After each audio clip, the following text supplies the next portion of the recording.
गौड़ी कबीर जी। गर्भवास में कुल नहीं जाती, ब्रह्म बिंद ते सब उत्पाती। कहो रे पंडित बामन कब के होए, बामन कह कह जन्म मत खोए। रहाओ जो तू ब्राह्मण ब्राह्मणी जाया, तव आन बाट काहे नहीं आया। तुम कत ब्राह्मण हम कत सूद, हम कत लोहू तुम कत दूध। कहो कबीर जो ब्रह्म विचारै, सो ब्राह्मण कहियत है हमारे। वाहिगुरु जी का खालसा, वाहिगुरु जी की फतेह।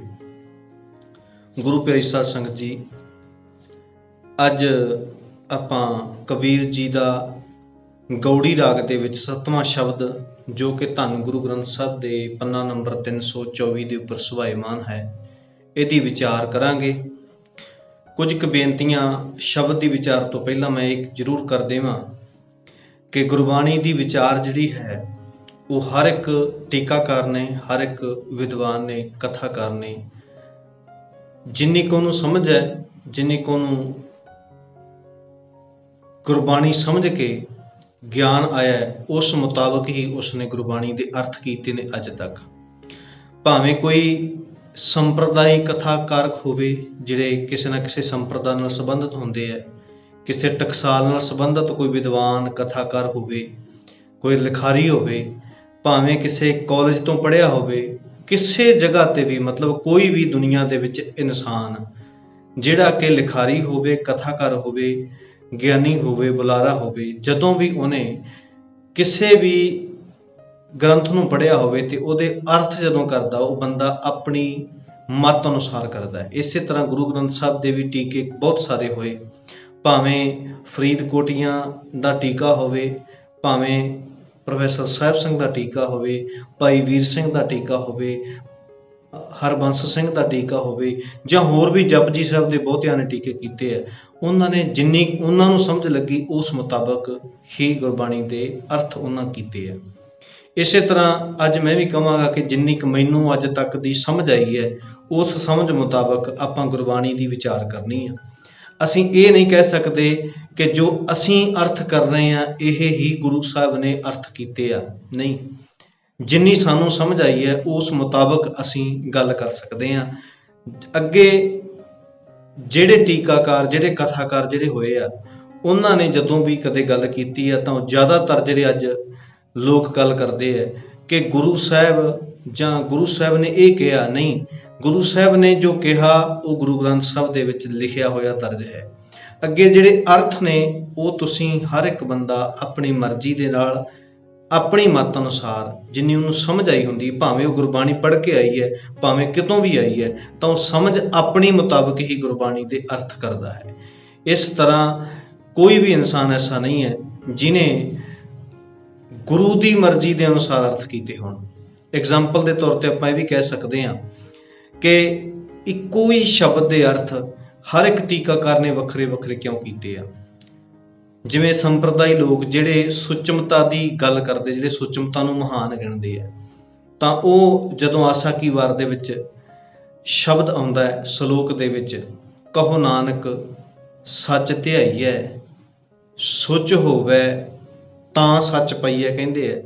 ਤੇ ਜਿਹੜੇ ਸੁਚਮਤਾ ਦਾ ਖੰਡਨ ਕਰਦੇ ਆ ਉਹ ਕਹਿੰਦੇ ਕਹੋ ਨਾਨਕ ਸੱਚ ਧਿਆਈਐ, ਸੁਚ ਹੋਵੇ ਤਾਂ ਸੱਚ ਪਾਈਏ। ਯਾਨੀ ਜਿਹੜਾ ਤੱਤਾ ਹੈ ਉਹਨੂੰ ਜੇ ਅੱਗੇ ਲਾ ਦਿਆਂਗੇ ਤੇ ਉਹਦੇ ਅਰਥ ਬਣ ਜਾਣਗੇ ਕਿ ਸੁਚਮਤਾ ਤਾਂ ਹੋਵੇਗੀ ਜੇ ਸੱਚ ਦੇ ਆਧਾਰਿਤ ਜੀਵਨ ਹੋਏਗਾ। ਸੁਚਮਤਾ ਉਹੀ ਪ੍ਰਵਾਨ ਹੈ ਜਿਹੜੀ ਸੱਚ ਦੇ ਮੁਤਾਬਕ ਹੋਵੇ।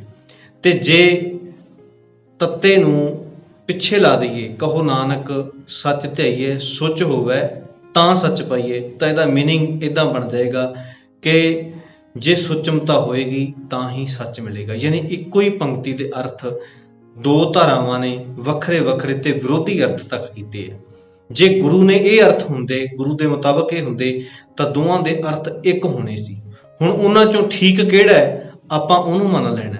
ਜਿਹੜਾ ਠੀਕ ਨਹੀਂ ਹੈ ਆਪਾਂ ਉਹਨੂੰ ਨਹੀਂ ਮੰਨਣਾ, ਉਹਨੂੰ ਛੱਡ ਦੇਣਾ ਹੈ ਕਿ ਇਹ ਠੀਕ ਨਹੀਂ ਲੱਗਦਾ, ਕਿ ਸਾਨੂੰ ਲੱਗਦਾ ਕਿ ਇਹ ਠੀਕ ਨਹੀਂ ਗੱਲ ਹੋ ਸਕਦੀ, ਅਸੀਂ ਉਹਨੂੰ ਛੱਡ ਦੇਣਾ। ਇਸੇ ਤਰ੍ਹਾਂ ਗੁਰਬਾਣੀ ਦੇ ਅਰਥ ਨਵੇਂ ਤੋਂ ਨਵੇਂ ਬਹੁਤ ਵਿਦਵਾਨਾਂ ਨੇ, ਕਥਾਕਾਰਾਂ ਨੇ, ਟੀਕਾਕਾਰਾਂ ਨੇ ਕੀਤੇ ਹੈ, ਪਰ ਉਹਨਾਂ ਨੇ ਆਪਣੀ ਮੱਤ ਅਨੁਸਾਰ ਕੀਤੇ ਹੈ।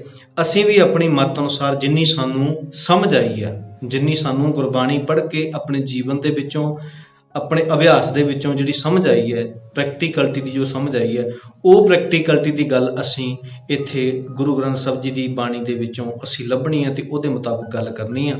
ਜੇ ਕਿਸੇ ਨੂੰ ਠੀਕ ਲੱਗਿਆ ਤੇ ਉਹ ਐਕਸੈਪਟ ਕਰਦਾ, ਜਿਹਨੂੰ ਨਹੀਂ ਠੀਕ ਲੱਗਿਆ ਉਹ ਕਹਿ ਸਕਦਾ ਕਿ ਨਹੀਂ ਇਹ ਠੀਕ ਨਹੀਂ ਲੱਗਦਾ, ਉਹਨੂੰ ਨਹੀਂ ਲੱਗਦਾ, ਹੋ ਸਕਦਾ, ਜ਼ਰੂਰੀ ਨਹੀਂ ਹੈ ਕਿ ਉਹ ਠੀਕ ਨਾ ਹੋਵੇ।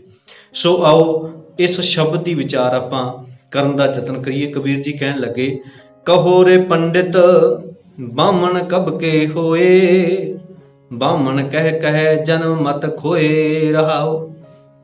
ਹੁਣ ਪੰਡਤ ਜੀ ਜਿਹੜੇ ਹੈਗੇ ਆ, ਜਿੰਨੇ ਪੰਡਤ ਆਪਣੇ ਆਪ ਨੂੰ ਅਖਵਾਉਂਦੇ ਆ, ਉਹਨਾਂ ਨੇ ਇੱਕ ਗੱਲ ਸਾਰੇ ਦੁਨੀਆ ਦੇ ਲੋਕਾਂ ਨੂੰ, ਮਤਲਬ ਭਾਰਤ ਦੇ ਵਿੱਚ ਜਿੰਨੇ ਲੋਕ ਸੀਗੇ, ਉਹਨਾਂ ਨੂੰ ਇੱਕ ਗੱਲ ਕਹੀ ਕਿ ਅਸੀਂ ਹੈਗੇ ਹਾਂ ਬ੍ਰਾਹਮਣ, ਅਸੀਂ ਬ੍ਰਾਹਮਣ ਉੱਚੀ ਜਾਤੀ ਵਾਲੇ ਹਾਂ, ਅਸੀਂ ਉੱਚੇ ਹਾਂ, ਸੁੱਚੇ ਹਾਂ, ਤੇ ਜਿਹੜੇ ਲੋਕ ਕਾਮੇ ਨੇ, ਕਿੱਤੇ ਕਰਨ ਵਾਲੇ ਨੇ, ਉਹ ਨੀਵੇਂ ਨੇ, ਉਹ ਸੁੱਚੇ ਨਹੀਂ ਹੈ, ਉਹ ਰੱਬ ਵੱਲੋਂ ਫਟਕਾਰੇ ਹੋਏ ਆ।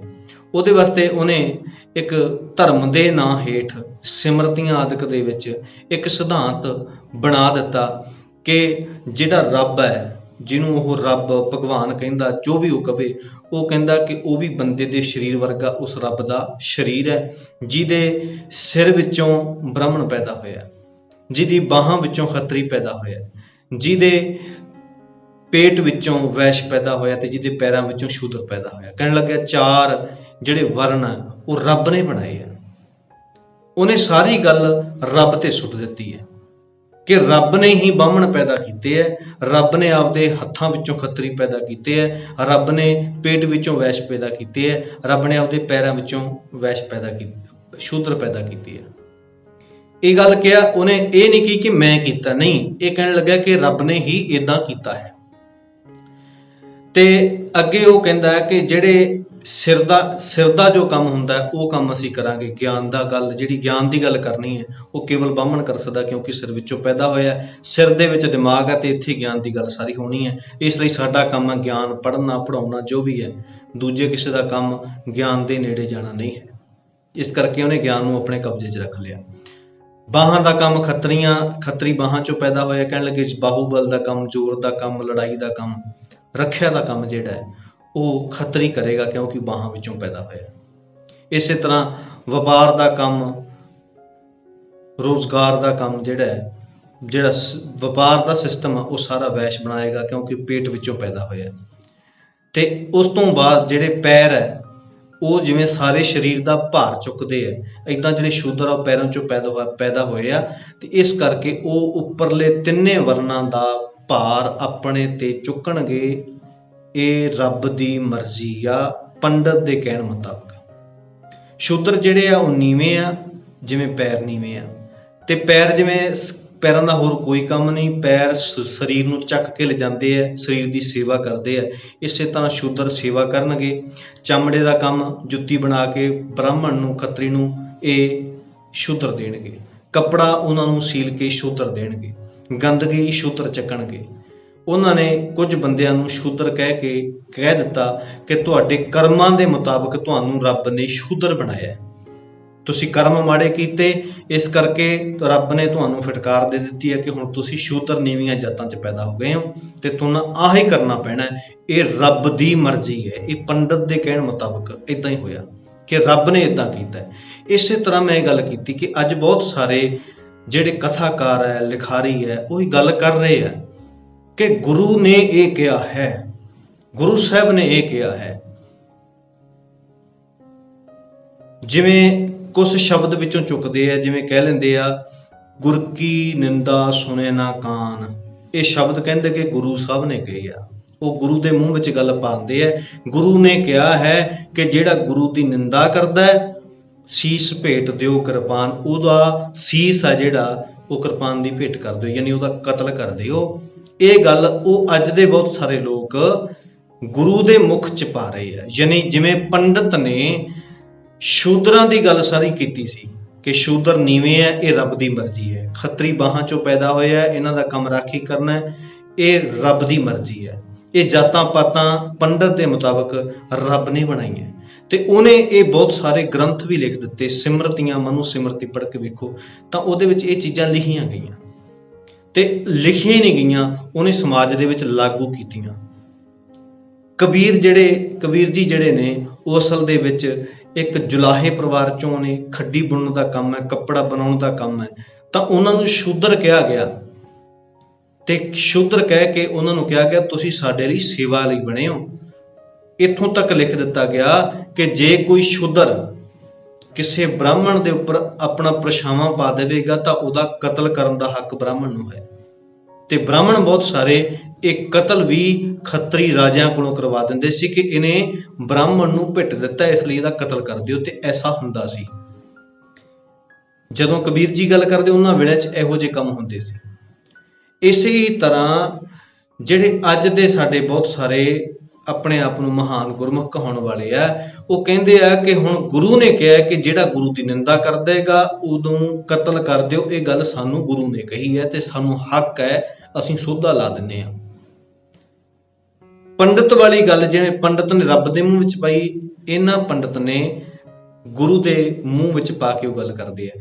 ਉਸ ਤੋਂ ਬਾਅਦ ਜਿਹੜੇ ਅਰਥ ਨੇ ਗੁਰਬਾਣੀ ਦੇ, ਉਹ ਅਰਥਾਂ ਨੂੰ ਇਹ ਨਹੀਂ ਕਹਿੰਦੇ ਕਿ ਇਹ ਸਾਨੂੰ ਜਿਵੇਂ ਸਮਝ ਆਈ ਅਸੀਂ ਗੁਰਬਾਣੀ ਦੱਸ ਦਿੱਤੀ ਹੈ ਕਿ ਇਦਾਂ ਲੱਗਦਾ ਸਾਨੂੰ, ਇਹ ਨਹੀਂ ਕਹਿੰਦੇ, ਬਲਕਿ ਉਹ ਇਹ ਕਹਿੰਦੇ ਆ ਕਿ ਨਹੀਂ, ਗੁਰੂ ਮੁਤਾਬਕ ਗੁਰਬਾਣੀ ਨੂੰ ਸਮਝਣਾ, ਯਾਨੀ ਬਾਣੀ ਮੁਤਾਬਕ ਗੁਰਬਾਣੀ ਮੁਤਾਬਕ ਗੁਰਬਾਣੀ ਨੂੰ ਸਮਝਣਾ। ਸਮਝ ਨਹੀਂ ਆਉਂਦੀ ਕਿ ਕਹਿਣਾ ਕੀ ਚਾਹੁੰਦੇ ਆ, ਉਹ ਕਹਿਣਾ ਕੀ ਚਾਹੁੰਦੇ, ਗੁਰਬਾਣੀ ਮੁਤਾਬਕ ਗੁਰਬਾਣੀ ਨੂੰ ਕਿਵੇਂ ਸਮਝਣਾ ਹੈ।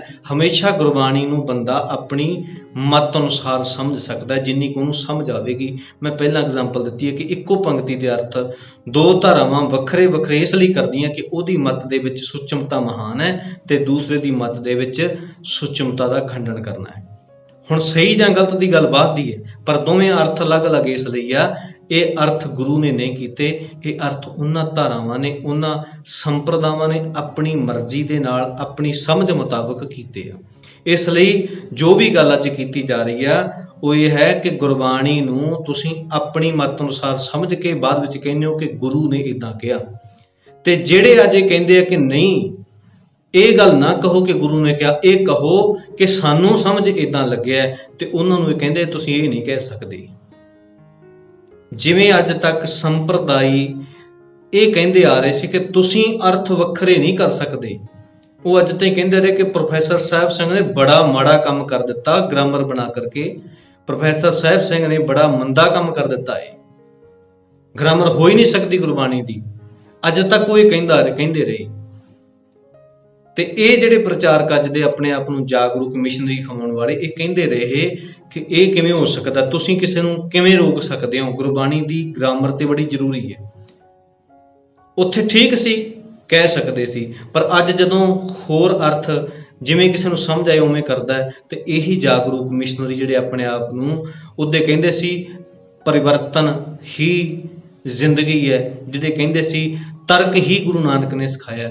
ਅੱਜ ਜਦੋਂ ਕੋਈ ਉਹਨਾਂ ਦਾ ਤਰਕ ਕਰਦਾ ਤੇ ਇਹ ਉੱਥੇ ਜਿਵੇਂ ਸੰਪਰਦਾਈ ਮਿਸ਼ਨਰੀਆਂ ਦਾ ਵਿਰੋਧ ਕਰਦੇ ਸੀ, ਇਵੇਂ ਜਿਹੜੇ ਇਹ ਮਿਸ਼ਨਰੀ ਹੈ ਅੱਜ ਦੂਜਿਆਂ ਦਾ ਵਿਰੋਧ ਕਰਨ ਲੱਗ ਪਏ ਕਿ ਤੁਸੀਂ ਤਰਕ ਨਹੀਂ ਕਰ ਸਕਦੇ, ਇੱਥੇ ਸ਼ਰਧਾ ਹੋਣੀ ਚਾਹੀਦੀ ਹੈ। ਸੋ ਆਪਾਂ ਇਹ ਦੇਖਣਾ ਹੈ ਕਿ ਜਿਹੜਾ ਕੰਮ ਪੰਡਿਤ ਕਰਦਾ ਸੀ ਕਿ ਮੈਨੂੰ ਤਾਂ ਰੱਬ ਨੇ ਖਾਸ ਬਣਾਇਆ ਹੈ, ਤੇ ਕਬੀਰ ਜੀ ਪੁੱਛਦੇ ਆ ਕਹੋ ਰੇ ਪੰਡਿਤ ਬਾਹਮਣ ਕਬ ਕੇ ਹੋਏ, ਦੱਸੋ ਵੀ ਬਾਹਮਣ ਬਣੇ ਕਦੋਂ ਦੇ, ਕਿਉਂਕਿ ਤੂੰ ਕਿਤਾਬਾਂ ਵਿੱਚ ਤੇ ਲਿਖ ਦਿੱਤਾ, ਕਿਤਾਬਾਂ ਤੇ ਤੂੰ ਆਪ ਲਿਖਤੀਆਂ, ਸਿਮਰਤੀਆਂ ਤੇ ਤੂੰ ਆਪ ਲਿਖਤੀਆਂ, ਵੇਦ ਤੂੰ ਆਪ ਲਿਖਤੇ,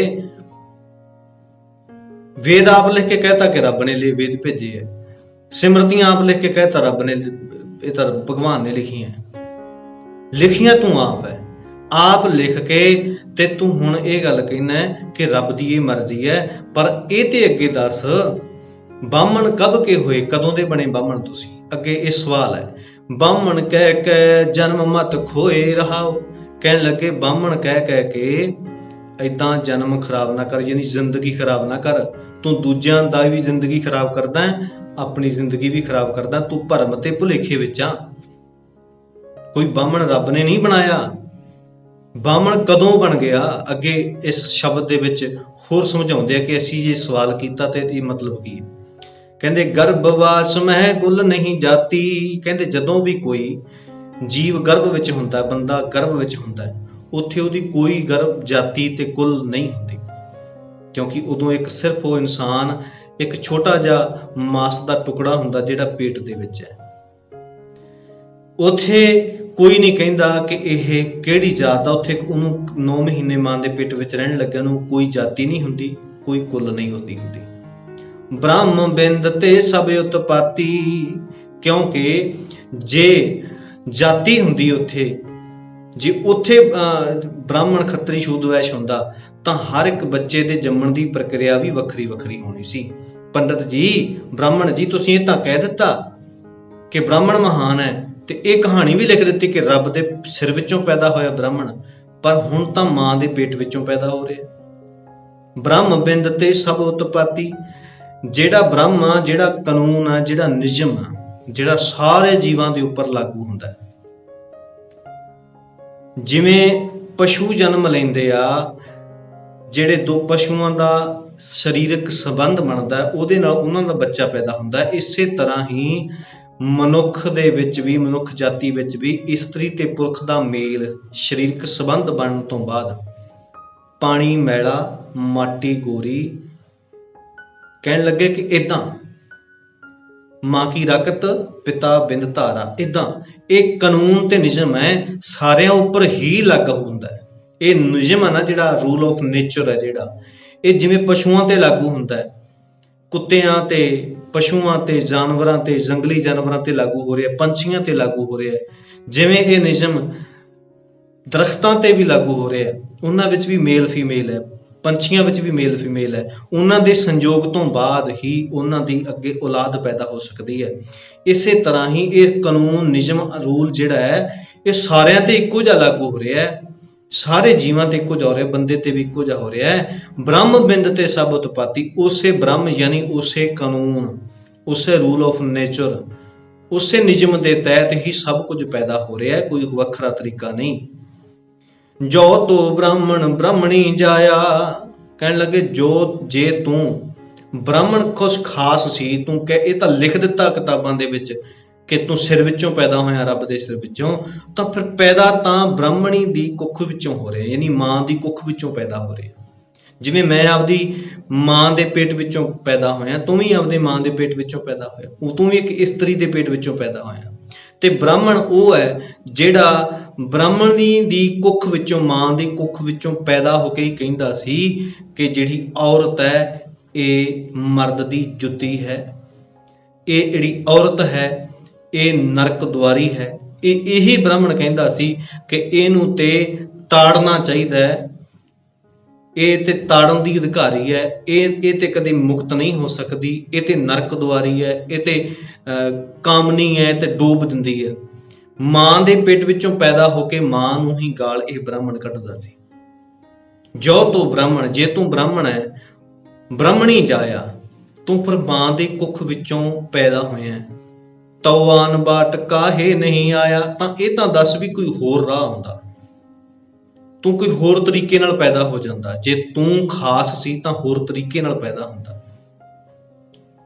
ਤੂੰ ਉਸੇ ਤਰ੍ਹਾਂ ਹੀ ਕਿਉਂ ਪੈਦਾ ਹੋਇਆ ਜਿਵੇਂ ਸਾਰੇ ਜੀਵ ਪੈਦਾ ਹੋ ਰਹੇ, ਜਿਵੇਂ ਮੈਂ ਆਪਦੀ ਮਾਂ ਦੇ ਕੁੱਖ ਵਿੱਚੋਂ ਪੈਦਾ ਹੋਇਆ, ਜਿਵੇਂ ਹੋਰ ਬੰਦੇ ਪੈਦਾ ਹੋ ਰਹੇ ਆ, ਇੱਦਾਂ ਹੀ ਤੂੰ ਆਪਣੀ ਮਾਂ ਦੇ ਕੁੱਖ ਵਿੱਚੋਂ ਪੈਦਾ ਹੋਇਆ, ਤੂੰ ਕੋਈ ਹੋਰ ਰਾਹ ਨਹੀਂ ਆਇਆ। ਇਹ ਗੱਲ ਦਾ ਚੇਤਾ ਰੱਖੀ। ਅੱਜ ਭਾਈ ਸਮਝਣ ਦੀ ਲੋੜ ਹੈ। ਜੇ ਹਰ ਇੱਕ ਬੰਦੇ ਨੇ ਗੁਰਬਾਣੀ ਦੇ ਅਰਥ ਆਪਣੀ ਮਰਜ਼ੀ ਨਾਲ ਅੱਜ ਤੱਕ ਕੀਤੇ ਨੇ, ਤਾਂ ਫਿਰ ਕੋਈ ਐਸਾ ਨਹੀਂ ਹੈ ਕਿ ਹੋਰ ਰਾਹ ਆ ਕੇ ਕਵੇ ਕਿ ਹੁਣ ਤੁਸੀਂ ਨਹੀਂ ਕਰ ਸਕਦੇ, ਅਸੀਂ ਜੋ ਕਹਿ ਦਿੱਤਾ ਉਹ ਅਖੀਰੀ ਹੈ। ਨਹੀਂ, ਇੱਥੇ ਤੁਸੀਂ ਕਿਸੇ ਦੇ ਦਿਮਾਗ ਦਾ ਰਾਹ ਬੰਦ ਨਹੀਂ ਕਰ ਸਕਦੇ। ਅੱਜ ਤੱਕ ਸੰਪਰਦਾਈ ਪ੍ਰਚਾਰਕਾਂ ਨੇ, ਸੰਪਰਦਾਈ ਲਿਖਾਰੀਆਂ ਨੇ ਸਿਧਾਂਤ ਲਿਖ ਲਿਖ ਕੇ ਕਹਿਤਾ ਕਿ ਗੁਰੂ ਨੇ ਇਹ ਕਿਹਾ ਹੈ। ਰਹਿਤਨਾਮਿਆਂ ਦੇ ਵਿੱਚ ਐਸੀਆਂ ਗੱਲਾਂ ਲਿਖ ਦਿੱਤੀਆਂ ਤੇ ਉੱਪਰ ਸਿੱਖਾਂ ਦੇ ਥੋਪ ਦਿੱਤੀਆਂ ਸਿੱਖਾਂ ਦੇ ਉੱਪਰ ਇਹ ਗੱਲਾਂ ਥੋਪ ਦਿੱਤੀਆਂ ਕਿ ਹੋਏ ਸਿੱਖ ਸਿਰ ਟੋਪੀ ਧਰੈ, ਸਾਤ ਜਨਮ ਕੁਸ਼ਤੀ ਹੋਈ ਮਰੈ। ਇਹ ਗੱਲਾਂ ਗੁਰੂ ਗੋਬਿੰਦ ਸਿੰਘ ਦੇ ਮੂੰਹ ਵਿੱਚ ਪਾ ਦਿੱਤੀਆਂ ਕਿ ਗੁਰੂ ਗੋਬਿੰਦ ਸਿੰਘ ਕਹਿੰਦੇ ਆ ਕਿ ਜਿਹੜਾ ਸਿੱਖ ਹੋ ਕੇ ਟੋਪੀ ਪਾ ਲਵੇਗਾ 7 ਜਨਮ ਕੁਸ਼ਤੀ ਕੋੜੀ ਹੋਵੇਗਾ। ਇਹ ਗੱਲਾਂ ਸੰਪਰਦਾਇਆਂ ਨੇ ਕਹੀਆਂ, ਪਰ ਜਾਗਰੂਕ ਮਿਸ਼ਨਰੀ ਪ੍ਰਚਾਰਕਾਂ ਨੇ ਇਹ ਗੱਲਾਂ ਨਹੀਂ ਮੰਨੀਆਂ, ਮੰਨਣ ਯੋਗ ਵੀ ਨਹੀਂ ਸੀ। ਏਦਾਂ ਨਹੀਂ ਤੁਸੀਂ ਕਹਿ ਸਕਦੇ ਗੁਰੂ ਨੇ ਕਿਹਾ ਕਿ ਹੁਣ ਜਿਹੜਾ ਟੋਪੀ ਪਾ ਲਏਗਾ ਤੇ ਉਹ ਕੋੜੀ ਹੋ ਜਾਏਗਾ, ਐਸਾ ਨਹੀਂ ਹੋ ਸਕਦਾ। ਉਹਨਾਂ ਨੇ ਅੱਜ ਤੱਕ ਇਹ ਗੱਲ ਗੁਰੂ ਦੇ ਮੂੰਹ ਵਿੱਚ ਪਾਈ। ਰਹਿਤਨਾਮਿਆਂ ਦੇ ਨਾਂ ਤੇ ਬਹੁਤ ਸਾਰੀਆਂ ਗੱਲਾਂ ਲਿਖ ਦਿੱਤੀਆਂ। ਜਿਵੇਂ ਅੱਜ ਸਿਸਟਮ ਬਣਾ ਦਿੱਤਾ ਹੈ ਸਿੱਖੀ ਦਾ। ਕੀ ਸਿਸਟਮ ਬਣਾ ਦਿੱਤਾ ਹੈ? ਇੱਕ ਦੋ ਧਾਰਾਵਾਂ ਨੇ। ਇੱਕ ਉਹ ਧਾਰਾ ਹੈ ਜਿਹੜੀ ਕਹਿੰਦੀ ਮਾਸ ਖਾਣਾ ਤਾਂ ਜ਼ਰੂਰੀ ਆ। ਜਿਵੇਂ ਨਿਹੰਗ ਸਿੰਘ ਜਥੇਬੰਦੀਆਂ ਉਹ ਕਹਿੰਦੀਆਂ ਕਿ ਜਿਹਨੇ ਬੱਕਰਾ ਨਾ ਮਾਰਿਆ ਬੰਦਾ ਕਿੱਥੋਂ ਮਾਰ ਦੇਵੇਗਾ। ਸਿੰਘ ਬੱਕਰੇ ਵੀ ਵੱਢਦੇ ਸੀ, ਬੱਕਰੇ ਝਟਕਾਉਂਦੇ ਸੀ ਤੇ ਫਿਰ ਬਾਅਦ 'ਚ ਦੁਸ਼ਮਣਾਂ ਨੂੰ ਝਟਕਾਉਂਦੇ ਸੀ। ਉਹਨਾਂ ਦਾ ਮੰਨਣਾ ਹੈ। ਮਿਸ਼ਨਰੀ ਪ੍ਰਚਾਰਕ ਜਿਹੜੇ ਆ ਉਹ ਸਾਰੇ ਕਰੀਬਨ ਸਾਰੇ ਦੇ ਸਾਰੇ ਉਹ ਜਿਹੜੇ ਆ ਮਾਸ ਖਾਣ ਤੋਂ ਪਰਹੇਜ਼ ਨਹੀਂ ਕਰਦੇ। ਜੇ ਆਪ ਨਾ ਖਾਂਦੇ ਹੋਣਗੇ ਤਾਂ ਇਹ ਵੀ ਨਾਲ ਕਹਿੰਦੇ ਆ ਕਿ ਸਿੱਖੀ ਵਿੱਚ ਮਾਸ ਦੀ ਮਨਾਹੀ ਨਹੀਂ, ਮਾਸ ਦਾ ਸੰਬੰਧ ਸਿੱਖੀ ਨਾਲ ਨਹੀਂ ਆ। ਅੱਜ ਤੱਕ ਕਹਿੰਦੇ ਆਏ ਆ। ਪਰ ਦੂਜੇ ਪਾਸੇ ਜਿਹੜੇ ਸੰਪਰਦਾਇ ਡੇਰੇਦਾਰ ਬਾਬੇ ਸੀ, ਟਕਸਾਲ ਵਾਲੇ ਲੋਕ ਸੀ, ਜਿਹੜੇ ਸਾਧਾਂ ਦੇ ਨਾਲ ਜੁੜੇ ਹੋਏ ਲੋਕ ਸੀ, ਜਿਹੜੇ ਬਹੁਤ ਵੱਡਾ ਇੱਕ ਪੱਖ ਹੈ, ਉਹ ਕਹਿੰਦੇ ਕਿ ਮਾਸ ਖਾਣਾ ਹੈ, ਖਾ ਲਿਆ ਜੇ ਕਿਸੇ ਨੇ ਦੁਬਾਰੇ ਉਹਨੂੰ ਪੰਜਾਂ ਦੇ ਅੱਗੇ ਪੇਸ਼ ਹੋਣਾ ਪਵੇਗਾ, ਉਹਨੂੰ ਦੁਬਾਰੇ ਭੁੱਲ ਬਖਸ਼ਾਉਣੀ ਪਵੇਗੀ, ਉਹਨੂੰ ਤਨਖਾਹ ਲੱਗੇਗੀ, ਅੰਮ੍ਰਿਤ ਦੁਬਾਰੇ ਛਕਣਾ ਪਵੇਗਾ। ਹੁਣ ਇੱਕ ਪੱਖ ਦੇ ਵਿੱਚ ਹੈ, ਇੱਕ ਵਿਰੋਧ ਦੇ ਵਿੱਚ ਹੈ। ਪਰ ਇੱਕ ਗੱਲ ਦਾ ਜ਼ਰੂਰ ਖਿਆਲ ਰੱਖਿਓ ਕਿ ਜਿਹੜਾ ਪੱਖ ਦੇ ਵਿੱਚ ਹੈ ਮਾਸ ਖਾਣ ਦੇ ਵਿੱਚ, ਉਹ ਸਾਰੇ ਲੋਕਾਂ ਤੇ ਭਾਰੂ ਨਹੀਂ ਹੋ ਪਿਆ। ਸਾਰੇ ਲੋਕ ਅੱਜ ਮਾਸ ਖਾਣ ਤੋਂ ਡਰ ਰਹੇ ਆ।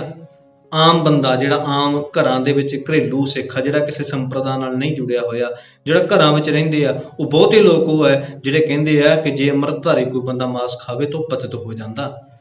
ਪ੍ਰਭਾਵ ਉਹਨਾਂ ਹੀ ਡੇਰੇਦਾਰਾਂ ਦਾ ਹੈ ਆਮ ਲੋਕਾਂ ਦੀ ਜ਼ਿੰਦਗੀ ਦੇ ਵਿੱਚ। ਤਾਂ ਹੀ ਤਾਂ ਬਹੁਤ ਸਾਰੇ ਮਿਸ਼ਨਰੀ ਪ੍ਰਚਾਰਕ ਜਿਹੜੇ ਦਲੀਲਾਂ ਬੜੀਆਂ ਦੇ ਦੇਣਗੇ ਕਿ ਮਾਸ ਖਾਣਾ ਮਾੜਾ ਕੋਈ ਨਹੀਂ। ਗੁਰੂ ਗ੍ਰੰਥ ਸਾਹਿਬ ਦੇ ਪੰਨਾ 1299 ਦੇ ਵਿੱਚ ਤੇ 90 ਦੇ ਵਿੱਚੋਂ ਸ਼ਬਦ ਕੱਢ ਕੇ ਵੀ ਸੁਣਾ ਦੇਣਗੇ ਕਿ ਗੁਰੂ ਸਾਹਿਬ ਨੇ ਕੀ ਕਿਹਾ, ਮਾਸ ਕਰ ਮੂਰਖ ਝਗੜੇ ਸੁਣਾ ਦੇਣਗੇ। ਪਰ ਜੇ ਉਹਨਾਂ ਨੂੰ ਆਪ ਖਾਣਾ ਹੋਵੇ ਤਾਂ ਉਹ ਲੁਕ ਕੇ ਖਾਂਦੇ ਨੇ, ਛੁਪ ਕੇ ਖਾਂਦੇ ਨੇ, ਕਿਉਂਕਿ ਉਹਨਾਂ ਨੂੰ ਪਤਾ ਹੈ ਕਿ ਸੰਗਤ ਦੇ ਉੱਪਰ ਪ੍ਰਭਾਵ ਅੱਜ ਵੀ ਸਾਧਾਂ ਤੇ ਡੇਰੇਦਾਰਾਂ ਦਾ ਹੈ। ਅੱਜ ਵੀ ਸਾਧਾਂ ਦਾ ਤੇ ਡੇਰੇਦਾਰਾਂ ਦਾ ਪ੍ਰਭਾਵ ਹੈ ਤੇ ਉਹਨਾਂ ਨੇ ਆਪਣਾ ਪ੍ਰਭਾਵ ਰੱਖਿਆ। ਹੁਣ ਦੋਵੇਂ ਪੱਖ ਨੇ। ਉਹਨਾਂ ਨੇ ਅੱਜ ਤੱਕ ਇਹ ਕਿਹਾ, ਗੁਰੂ ਨੇ ਕਿਹਾ ਕਿ ਜੇ ਮਾਸ ਖਾਧਾ ਤਾਂ ਤੈਨੂੰ ਦੁਬਾਰੇ ਅੰਮ੍ਰਿਤ ਛਕਣਾ ਪੈਣਾ। ਜੇ ਉਹ ਧੱਕਾ ਕਰਦੇ ਰਹੇ ਤੇ ਉਹਦੇ ਖਿਲਾਫ ਕੋਈ ਆਵਾਜ਼ ਨਹੀਂ ਚੁੱਕੀ, ਨਹੀਂ ਕਿਹਾ ਕਿ ਨਹੀਂ ਭਾਈ ਗੁਰੂ ਨੇ ਨਹੀਂ ਕਿਹਾ, ਇਹ ਤੁਸੀਂ ਕਹਿ ਰਹੇ ਹੋ, ਗੁਰੂ ਸਾਹਿਬ ਨੇ ਇਹ ਨਹੀਂ ਕਿਹਾ। ਤੇ ਜੇ ਉਹਨਾਂ ਨੂੰ ਕਿਹਾ ਜਾ ਸਕਦਾ ਹੈ, ਫਿਰ ਇਹ ਕਿਹਾ ਜਾ ਸਕਦਾ ਹੈ ਕਿ ਗੁਰਬਾਣੀ ਦੇ ਅਰਥ ਕਿਸੇ ਦੇ ਅਖੀਰੀ ਨਹੀਂ ਹੋ ਸਕਦੇ। ਹਰ ਇੱਕ ਬੰਦਾ ਆਪਣੀ ਮਰਜ਼ੀ ਨਾਲ ਕਰ ਸਕਦਾ। ਇਹ ਨਾ ਕਹੋ ਕਿ ਗੁਰੂ ਸਾਹਿਬ ਨੇ ਇਦਾਂ ਅਰਥ ਕੀਤੇ ਨੇ, ਨਹੀਂ, ਇਹ ਕਹੋ ਕਿ ਸਾਨੂੰ ਸਮਝ ਇਦਾਂ ਆ ਗਈ ਨੇ। ਸਭ ਆਪੋ ਆਪਣੀ ਸਮਝ ਜਿਹੜੀ ਹੈ ਉਹ ਦੁਨੀਆ ਦੇ ਸਾਹਮਣੇ ਰੱਖ ਦੇਵੋ। ਦੁਨੀਆ ਨੇ, ਲੋਕਾਂ ਨੇ, ਸਿੱਖਾਂ ਨੇ ਆਪਣੇ ਆਪ ਚੂਜ਼ ਕਰ ਲੈਣਾ ਕਿ ਠੀਕ ਕੀ ਹੈ, ਚੰਗਾ ਕੀ ਹੈ ਤੇ ਮਾੜਾ ਕੀ ਹੈ। ਦਿਮਾਗ ਖੁੱਲਣ ਦੇ, ਲੋਕਾਂ ਦੇ ਦਿਮਾਗ ਕੰਮ ਕਰਨ। ਕਬੀਰ ਜੀ ਕਹਿਣ ਲੱਗੇ, ਕਹਿੰਦੇ ਕਿ ਦੱਸ ਪੰਡਤ ਜੀ, ਬ੍ਰਾਹਮਣ ਜੀ, ਤੂੰ ਫਿਰ ਕਿਸੇ ਹੋਰ ਰਾਹ ਕਿਉਂ ਨਹੀਂ ਆਇਆ? ਤਉ ਆਨ ਬਾਟ ਕਾਹੇ ਨਹੀਂ ਆਇਆ? ਉਸੇ ਰੂਲ ਆਫ ਨੇਚਰ ਦੇ ਮੁਤਾਬਕ ਕਿਉਂ ਜੰਮਿਆ ਹੈ? ਮਾਂ ਦੀ ਕੁੱਖ ਵਿੱਚੋਂ ਹੀ ਕਿਉਂ ਪੈਦਾ ਹੋਇਆ? ਜੇ ਤੂੰ ਰੱਬ ਵੱਲੋਂ ਪੈਦਾ ਕੀਤਾ ਗਿਆ ਸੀ ਤਾਂ ਤੂੰ ਹੋਰ ਤਰੀਕੇ ਨਾਲ ਪੈਦਾ ਹੁੰਦਾ, ਮਾਂ ਦੀ ਕੁੱਖ ਵਿੱਚੋਂ ਨਾ ਹੁੰਦਾ। ਜਿਵੇਂ ਮੈਂ ਪੈਦਾ ਹੋਇਆ ਇਦਾਂ ਹੀ ਤੂੰ ਪੈਦਾ ਹੋਇਆ। ਤੁਮ ਕਤ ਬ੍ਰਾਹਮਣ ਹਮ ਕਤ ਸੂਦ। ਕਹਿਣ ਲੱਗੇ ਤਾਂ ਦੱਸ ਕਦੋਂ ਦਾ ਤੂੰ ਬ੍ਰਾਹਮਣ ਬਣ ਗਿਆ, ਕਿਵੇਂ ਤੂੰ ਬ੍ਰਾਹਮਣ ਬਣ ਗਿਆ ਤੇ ਮੈਂ ਕਿਵੇਂ ਸ਼ੂਦਰ ਹੋ ਗਿਆ? ਕਿਉਂਕਿ ਹਮ ਕਤ ਲੋਹੂ ਤੁਮ ਕਤ ਦੂਧ। ਇਹ ਵੀ ਤਾਂ ਦੱਸ ਵੀ ਮੈਂ ਲਹੂ ਦਾ ਬਣਿਆ, ਮੈਂ ਕਿਵੇਂ ਲਹੂ ਦਾ ਬਣਿਆ ਤੇ ਤੂੰ ਦੁੱਧ ਦਾ ਬਣਿਆ। ਤੂੰ ਕੋਈ ਦੁੱਧ ਦਾ ਬਣਿਆ, ਯਾਨੀ ਕਿ ਤੇਰੇ ਵਿੱਚ ਵੀ ਉਹੀ ਲਹੂ ਹੈ, ਉਹੀ ਲਾਲ ਰੰਗ ਦਾ ਲਹੂ ਤੇਰੀਆਂ ਨਸਾਂ ਦੇ ਵਿੱਚ ਚੱਲਦਾ ਹੈ, ਉਹੀ ਲਾਲ ਰੰਗ ਦਾ ਲਹੂ ਮੇਰੀਆਂ ਨਸਾਂ ਵਿੱਚ ਚੱਲਦਾ ਹੈ। ਜਿਵੇਂ ਤੂੰ ਜ਼ਿੰਦਾ ਹੈ ਉਵੇਂ ਮੈਂ ਜ਼ਿੰਦਾ, ਜਿਵੇਂ ਤੇਰਾ ਸਰੀਰ ਕੰਮ ਕਰਦਾ ਹੈ, ਜਿਵੇਂ ਤੇਰਾ ਸਰੀਰ ਜ਼ਿੰਦਾ ਰਹਿੰਦਾ ਹੈ ਉਵੇਂ ਮੇਰਾ ਹੈ। ਤੂੰ ਦੁੱਧ ਦਾ ਨਹੀਂ ਬਣਿਆ ਹੋਇਆ ਤੇ ਜਿਹੜਾ ਮੈਂ ਲਹੂ ਦਾ ਬਣਿਆ ਹੋਇਆ। ਜੇ ਲਹੂ ਦੇ ਬਣੇ ਆ ਤਾਂ ਦੋਵੇਂ ਲਹੂ ਦੇ ਬਣੇ ਆ, ਇੱਕੋ ਜਿਹੇ ਆ। ਸਾਡੇ ਵਿੱਚ ਫਰਕ ਕੀ ਹੈ ਇਹ ਤੇ ਦੱਸ। ਕਾਨੂੰਨ ਕਿੱਥੋਂ ਬਣਾ ਦਿੱਤਾ? ਤੇ ਮੈਂ ਅੱਜ ਦੇ ਹਰ ਇੱਕ ਉਸ ਲਿਖਾਰੀ ਨੂੰ ਪੁੱਛਣਾ ਚਾਹੁੰਦਾ ਕਿ ਭਾਈ ਤੂੰ ਕਿਵੇਂ ਕਹਿ ਦਿੱਤਾ ਕਿ ਜੋ ਅਸੀਂ ਕਿਹਾ ਉਹੀ ਠੀਕ ਆ, ਦੂਜਾ ਕੋਈ ਠੀਕ ਨਹੀਂ ਕਹਿ ਸਕਦਾ।